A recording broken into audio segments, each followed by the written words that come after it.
The ballroom shimmered beneath chandeliers that looked like falling stars. Music swirled through the air. Laughter rose like perfume, and crystal glasses clinked in perfect rhythm. Amelia Hart stood at the very edge of it all, a quiet outsider in a world that never welcomed her.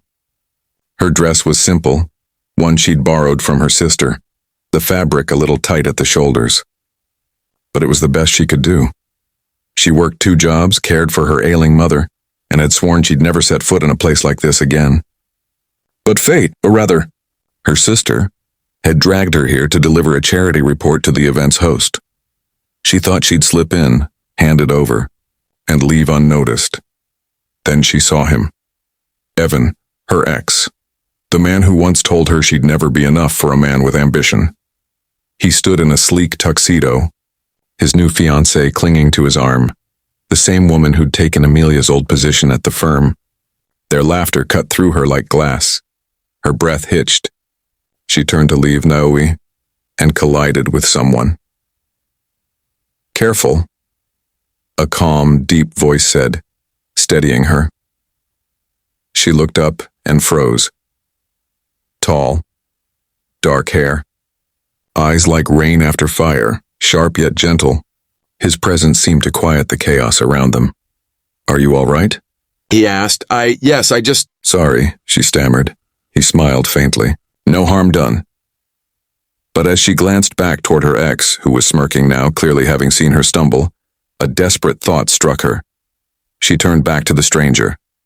"This is going to sound insane," she said, her voice barely above a whisper, "but could you pretend to be my date for the next 10 minutes? His brow arched. "Your date?" "I know it's ridiculous," she said quickly, "but my ex is here. He's watching. I just need to look like I've moved on. Please."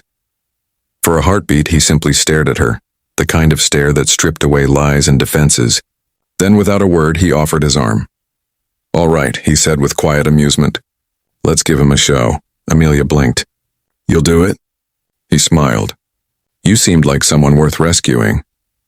As he guided her toward the dance floor, whispers rippled through the room.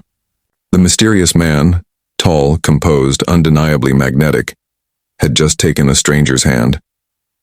"By the way," he murmured as they began to sway to the soft rhythm of the orchestra, "I'm Daniel." "Amelia," she breathed.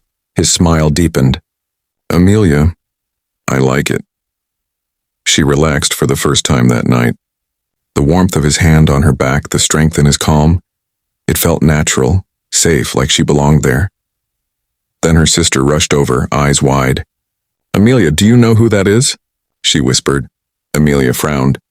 "No, I just met him." Her sister gaped. "That's Daniel Reed, the CEO of Reed Innovations, the man sponsoring this entire event." Amelia's heart nearly stopped.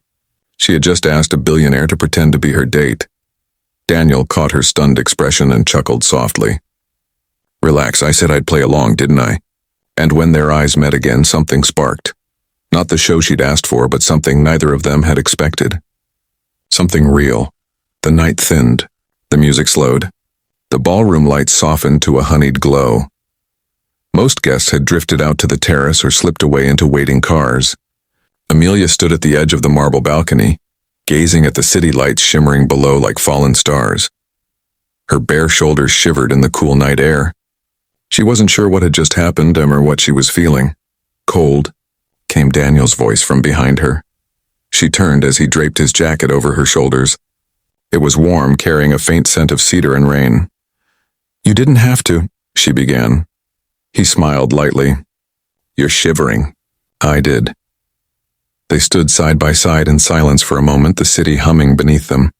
Finally, Daniel spoke. "You never told me why you really needed a fake date tonight." Amelia's gaze dropped.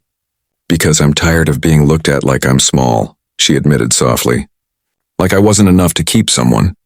My ex said I was too plain, too simple, that men like him needed women who fit his world." Daniel's jaw tightened.